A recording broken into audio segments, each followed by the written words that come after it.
Programa Tribuna Livre. Nesse final de ano de 2014, nós estamos fazendo alguns programas especiais falando sobre a vida, falando sobre o Natal e a importância do Natal na vida de cada um, ou a não importância do Natal na vida de cada um. Vamos pegando várias opiniões diferentes. E hoje eu quero até agradecer ao vereador Novinho Brasil, que é evangélico, e eu pedi para que ele me ajudasse a trazer um pastor que falasse a visão dos protestantes, da visão que esse pastor tem sobre a vida, né, e sobre principalmente o Natal. O Natal que representa o renascimento, a vida, enfim. E hoje eu quero agradecer a presença do pastor Max Marques. Boa noite, pastor, tudo bom? Boa noite, tudo bem? O nome dele é uma trava-língua danada. Tudo bom, pastor? É sempre um aborrecimento dar esse nome. Bom, me diz o seguinte, quem é o senhor nasceu aonde, qual é a sua formação? Primeiro, o senhor nasceu aonde?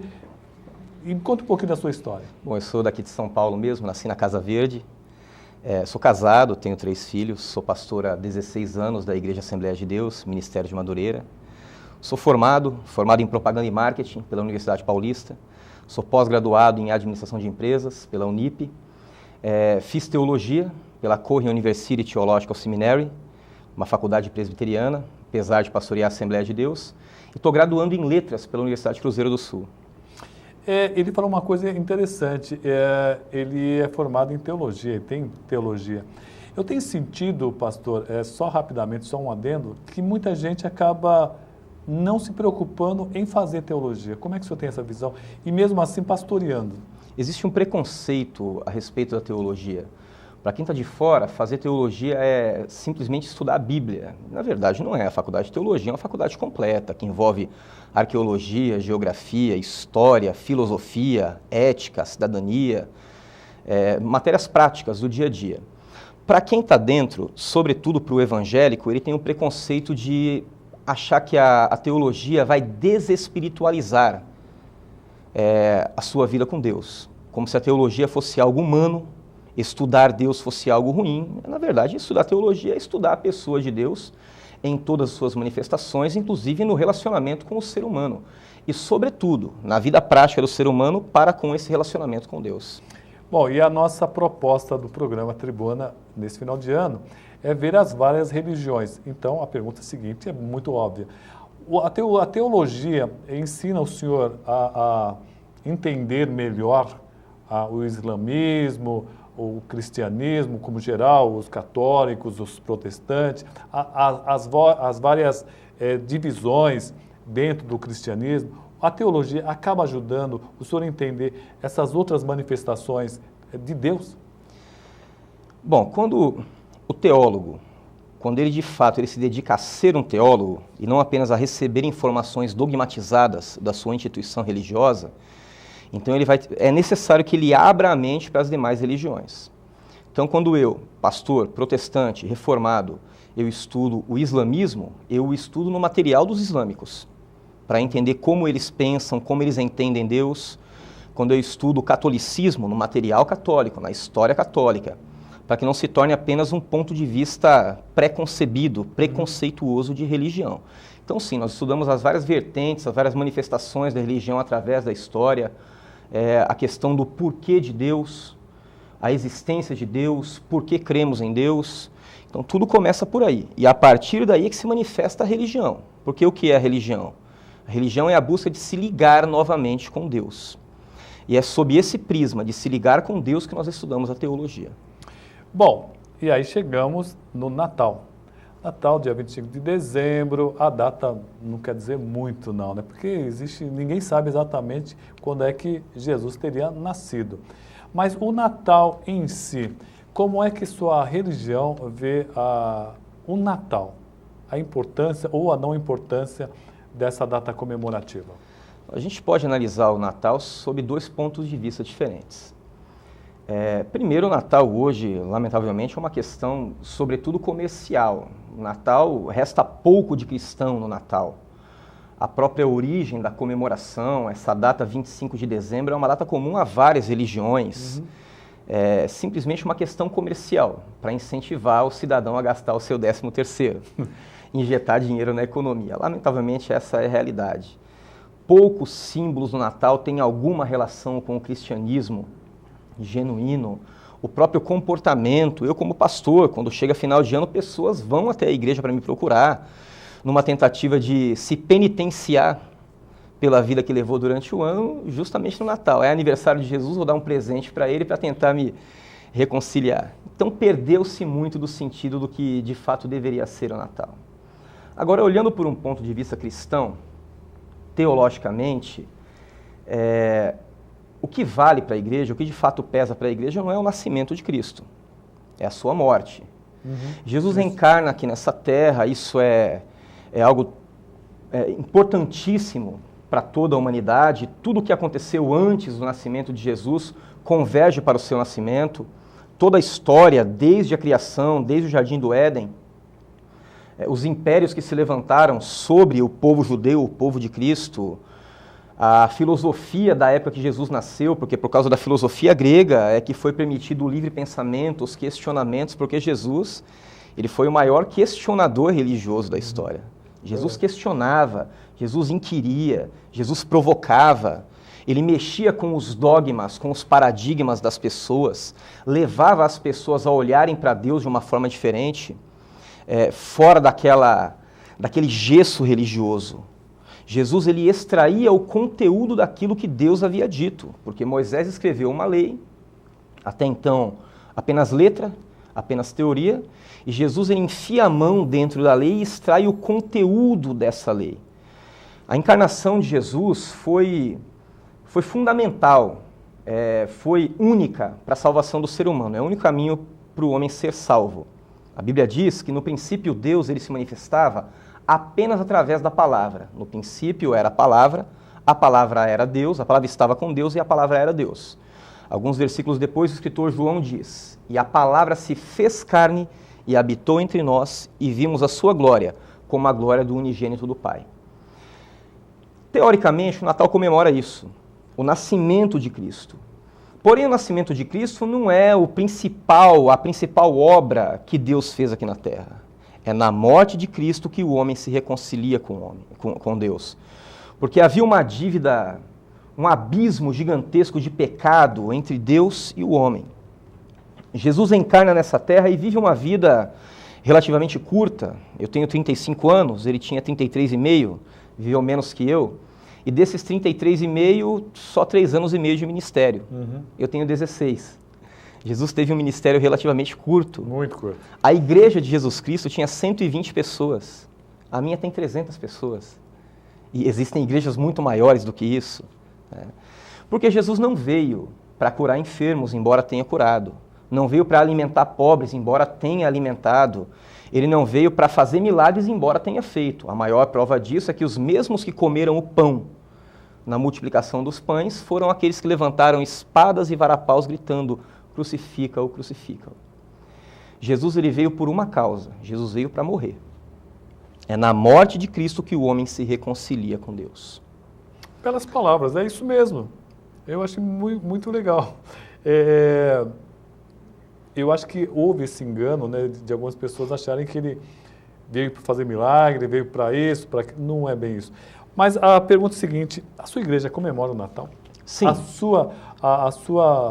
sua igreja, não a igreja total, mas o prédio, as pessoas que congregam com o Senhor, comemoram o Natal? O Senhor comemora o Natal? O Senhor faz um culto especial? Sim, eu entendo hoje, como brasileiro, eu entendo o Natal como uma cultura do meu país. Uma cultura que você comemora com a sua família, que você troca presentes. Porque se nós formos muito radicais com a questão histórica, a árvore de Natal era o deus da fertilidade, onde eram colocados os presentes para agradar a árvore e assim ter prosperidade na lavoura. Tem toda uma questão histórica em volta do Natal. Mas hoje, como cidadão brasileiro, pai de 3 filhos, eu entendo o Natal como uma questão cultural. É uma cultura comemorar o Natal, assim como o Dia das Crianças, assim como a Páscoa. E, claro, Jesus tem que ser comemorado todo dia. Então eu falo para os meus filhos a respeito de Cristo no Natal, eu ensino a minha igreja desse jeito, fazemos um culto de ação de graças por Deus ter enviado o seu Filho unigênito para morrer, para que todo aquele que nele crer não pereça, mas tenha vida eterna. Mas numa questão cultural, de forma alguma espiritual. Para Deus e para aquele que serve a Deus, o nascimento de Cristo tem que ser idealizado, vivenciado, rememorado todos os dias, e não apenas no 25 de dezembro. Mas nós comemoramos o Natal. Isso é bacana. Com essa questão do Natal, tem também a questão da vida. Hoje em dia, a vida não é tão valorizada. Me parece que, e o Natal a gente estava discutindo com relação a representar o nascimento enquanto vida, né? O senhor também tem enxergado isso na sua comunidade, que a vida, no geral, tem sido muito pouco valorizada? Isso é uma questão que não está só na religião, mas eu creio que na religião é algo mais gritante, porque Jesus veio para dar vida e vida com abundância. Hoje eu ouvi, inclusive, no rádio, no caminho para cá, alguém falando sobre vida com abundância. Então, venha para cá para ter prosperidade, para ter abundância. E não é isso que Cristo veio trazer. O que Cristo veio trazer, o que ele veio valorizar é a vida com Deus, a vida, o fato de nós estarmos vivos, aproveitarmos essa vida perante Deus. E isso é algo que sim, tem sido deixado de lado. Nós nos fechamos no nosso reduto, no nosso estigma, no nosso paradigma, comemos a nossa ceia, trocamos os nossos presentes e nos esquecemos daquilo que é mais importante, da misericórdia, do amor ao próximo, do trabalho social, da valorização da vida em si, que mesmo no Evangelho, isso não é nenhuma novidade falar, está na mídia, está na TV, está no rádio, fala-se muito pouco sobre isso. O Evangelho de hoje deixou de ser teocêntrico, tirou o Deus do cerne, do foco, do palco, e trouxe o homem ao lume. O Evangelho é antropocêntrico, e ele prioriza o eu. É tudo para mim. As músicas que entram no Evangelho, elas valorizam o eu. As doutrinas pregadas no Evangelho valorizam o eu. O culto oferecido na TV, o convite feito no rádio, valoriza o eu. Você vem para você ser vencedor, porque você tem que ser vencedor. Você tem que conquistar mais que o outro. Não aceite aquele que está ao teu lado ter mais do que você. Vem para cá para ter o melhor. E Jesus estava muito longe disso. Eu, quando leio a respeito de Cristo na Bíblia Sagrada, eu vejo um homem que andava sujando os pés na terra de Jerusalém, comendo com pecadores, tocando em leprosos, antagônico a toda a cultura da época, abraçando pecadores, prostitutas, perdoando mulheres que cometeram adultério. Jesus veio para quem precisa mais. Ele até hoje, ele foi tão avante do tempo, né, tão além do tempo dele, que eu acho que se hoje ele fosse um pastor e andasse entre as prostitutas, teria problema, você não concorda? Eu acho que Jesus pregando nas nossas igrejas hoje, ele teria um sério problema. Ele não pregaria nos grandes eventos de pregadores, ele não faria parte das grandes convenções. Lamentavelmente, isso é uma realidade. A igreja vive essa problemática. Estamos mudando o nosso foco. A mensagem de Jesus Cristo nos dias de hoje é antagônica ao Evangelho. É antagônica àquilo que é pregado nos púlpitos. Jesus pregava a humildade, o despreendimento, a vida simples, a singeleza, a compreensão àqueles que precisam mais. Jesus nunca apontou o dedo, sempre estendia a mão. E, sobretudo, para quem precisava mais. As poucas vezes que nós vemos Cristo tendo uma palavra mais dura, uma palavra um pouco mais ríspida, era justamente com aqueles que se consideravam os donos da verdade, os religiosos da época. Mas para aqueles que eram desprezados pela religião, as pessoas que Cristo abraçava, que ele trazia para o seu convívio. Certa vez, um homem que, vítima de muito preconceito na sociedade pela sua posição social, ele vem até Jesus humilhado e fala: olha, eu preciso ter um encontro contigo, eu dou uma parte do que eu tenho para os pobres. E Jesus... Vamos fazer o seguinte, vamos para um rápido intervalo, o papo está muito bom aqui, e a gente vai para um rápido intervalo, e na sequência continuamos aqui com o pastor Max Marques. É rapidinho.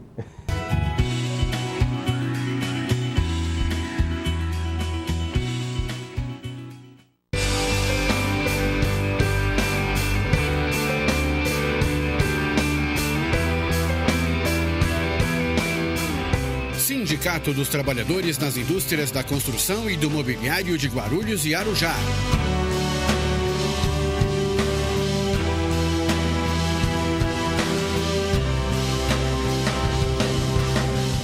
ferramenta em favor dos direitos da categoria. O sindicato disponibiliza espaço de lazer para você e toda a sua família. Quadra de futebol, clube e colônia de férias. Rua Santo Antônio, número 17. Telefone 2409-5854. O Sindicato dos Metalúrgicos de Guarulhos conta com uma grande estrutura de lazer e essa rede ficará ainda maior e melhor. Com o Hotel dos Metalúrgicos que está sendo construído na Praia Grande, a 50 metros da praia. Com um projeto moderno e arrojado, o hotel da categoria terá todos os equipamentos para o lazer de qualidade que você e sua família merecem. O sindicato trabalha para que o metalúrgico tenha mais qualidade de vida.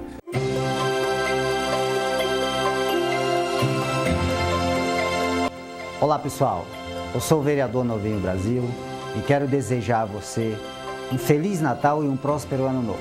Que as bênçãos do Deus Todo-Poderoso estejam sobre a sua casa, sobre a sua vida e sobre a sua família. Que o ano de 2015 lhe traga toda sorte de bênção que o seu coração deseja. Obrigado a todos.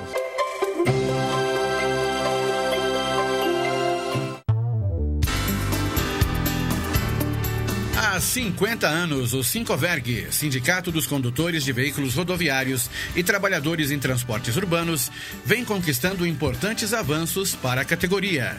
Direito à PLR, cesta básica gratuita, convênio médico ao trabalhador e sua família. Sincoverg, há mais de meio século conduzindo nossas lutas. Rua Jaiminho, telefone 2441-3442.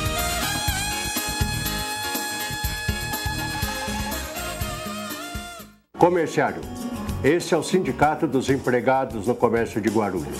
Esta é a sua casa. Precisamos da categoria unida, coesa, firme e forte. O sindicato tem um departamento jurídico muito bom, atendimento odontológico gratuito, nós temos a colônia de férias, nós temos o pesqueiro, o clube de campo e muito mais coisas virão. O nosso objetivo é você. A sua qualidade de vida é a nossa meta. Obrigado. Sindicato dos Aeroviários de Guarulhos. Há mais de 20 anos em defesa da categoria, acompanhando o crescimento e atendendo a todas as demandas, ampliando os direitos sociais, como licença maternidade, adicional de periculosidade, valorização do trabalhador, entre outros. Aumentamos o patrimônio do sindicato e melhoramos o atendimento em geral, principalmente o jurídico. Estamos 100% presentes na base, junto à categoria, todos os dias, 24 horas por dia. Sindigru, Rua Santo Antônio 339, Centro de Guarulhos. Telefone 2409-0203. Administração Presidente Orison Melo.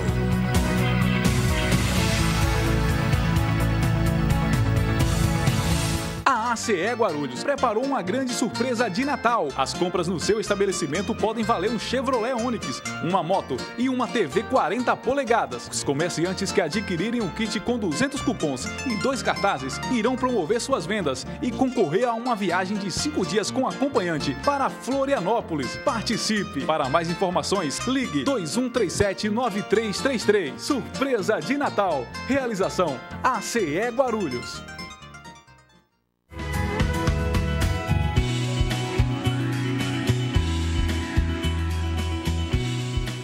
Programa Tribuna Livre, hoje falando sobre Natal, sobre vida e pegando a visão dos protestantes. Nós estamos com o pastor Max Marques e ele está falando um pouquinho mais como é que ele encara a questão de Deus. Dentro dos protestantes, existe hoje uma diferença muito grande ou eles estão mais ou menos convergindo para um mesmo ponto? Eu tenho uma impressão, pastor, que existe umas igrejas mais tradicionais, aquelas mais históricas, presbiteriana, eu estou com medo de falar o nome e errar algumas coisas. E existem algumas igrejas novas, que eu acho que existe um discurso um pouco diferente. É uma impressão minha ou isso realmente está acontecendo dos protestantes terem várias vertentes, correndo para norte e sul com relação às teologias? É verdade, existem várias correntes teológicas diferentes. Na verdade, isso foi eu não diria um propósito de Cristo, não diria que foi um propósito dele, mas para Jesus não tem nome de igreja, então não tem problema errar. Para Jesus não importa se ela é presbiteriana e tem um culto muito sacro, muito tranquilo, ou se ela é o Brasil para Cristo, tem um culto alegre, batendo palmas. Isso para Cristo é o que menos importa. Quanto a ter várias correntes teológicas, existem alguns pontos fundamentais da fé cristã que não podem ser mexidos. É o que caracteriza uma igreja ou um movimento sectário, que não é o nosso assunto. Mas existem pontos que são negociáveis na fé. O sistema de culto. Tem igreja que tem um culto muito formal, igrejas que são mais alegres, que cantam, batem palma, toca pagode, toca rap. Isso é uma questão de liturgia. Não tem nenhum problema perante a palavra de Deus. Então, por essa própria liberdade que Cristo nos deixou, existem várias correntes diferentes, vários pontos de vista diferentes. Alguns deles acabam se tornando um pouco graves, um pouco preocupantes. Como eu dizia antes, nessa questão da busca pela prosperidade, a busca pelo eu, a igreja começa a entrar por esse caminho, ela começa a se afastar do verdadeiro evangelho. E aí se torna um problema para ela. Mas pela instituição, pelos nomes de igreja, não, isso não tem nenhum problema, biblicamente falando. Eu tenho visto, o senhor já tocou duas vezes nessa questão, de que as igrejas acabam até para puxar ou chamar as pessoas, acabam dizendo o seguinte: olha, vem para cá que você vai ter sucesso, vem para cá que você vai ficar rico. Olha, inclusive estava assistindo televisão, eu reparei que uma certa igreja, ela sempre entrevista as pessoas dentro do carro, a pessoa está dentro do carro e o repórter vai lá e pergunta as coisas. Então, é congresso do dinheiro, é congresso... sexta-feira você vê na minha igreja que vai ter uma revolução de milagres. Isso é válido, pastor? Quer dizer, com a intenção de buscar a pessoa para Cristo, dizer que ela vai vir e ela vai ficar rica, é válido. Não é só uma crítica, é uma coisa, é uma espécie de uma estratégia de marketing. O senhor que fez marketing, minha filha também é publicitária, diz que o marqueteiro faz você gastar o dinheiro que você não tem para comprar aquilo que você não precisa. E para impressionar quem você não conhece. Exatamente, olha, completou. É mais ou menos por aí, é válido. Bom, antes de eu falar se é válido, a gente não vai levar em conta aqui a questão do relacionamento do fiel, que está indo por causa de dinheiro, o relacionamento dele com Deus. Isso não dá para a gente analisar, isso é uma questão muito... Quer dizer, ele está indo para buscar dinheiro, ele não está indo para buscar Deus. Então, não dá para a gente... excluir a outra, não. Não dá para a gente ser tão matemático assim. Deus ele tem formas de trabalhar que a gente não consegue sondar. Verdade. Então, se essa pessoa foi pela razão errada, mas se encontrou com a pessoa certa, que é Deus, não dá para a gente analisar. Então, eu não vou dizer que, por haver uma propaganda na televisão, um apelo de marketing para trazer essa pessoa por questões financeiras, essa pessoa não tem uma fidelidade sincera perante Deus. Pode ser que tenha. Agora, respondendo a pergunta, é válido? Eu não concordo. De forma alguma. Não concordo que isso seja válido. O evangelho não é para isso. Deus não faz barganhas com o ser humano. A pessoa que ajuda uma igreja, e toda a igreja evangélica, reformada, tradicional, pentecostal, todas elas dependem de ofertas, dependem de dízimos para subsistir. Toda a área do cristianismo depende disso, vive disso. O que tem que ficar claro é o seguinte: você faz parte da instituição, você crê que Deus te salvou, você é uma pessoa abençoada por Deus, sobretudo na vida espiritual. Então você, por adoração, por gratidão e por amor à instituição da qual você faz parte, você a ajuda. Ou seja, você dá para dar e não para receber. Você dá para abençoar e não para ser abençoado. Existe um limite para isso? Quer dizer, digamos que a sua igreja, o pessoal está sendo grandemente abençoado. E aí o dízimo está sendo muito mais do que o suficiente. Está sobrando, os cofres da igreja estão abarrotados. O que fazer com esse dinheiro? Bom, primeiro, a igreja não pode ter cofre. Não pode ter cofre. Se tem dinheiro na igreja, tem que ser gasto. Tem que ser usado na igreja. Todo o dinheiro da igreja é para a igreja. É assim que tem que funcionar.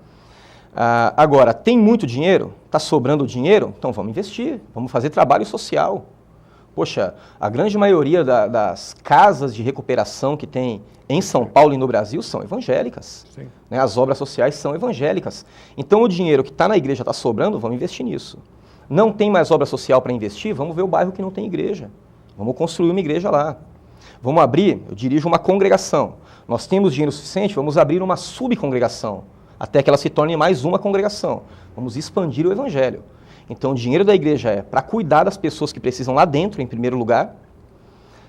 Sábado agora é o culto de ceia na minha igreja. E nós fazemos uma arrecadação de alimentos, de dinheiro. Aliás, em todo o campo, Ministério de Madureira em Guarulhos, é o culto de ceia.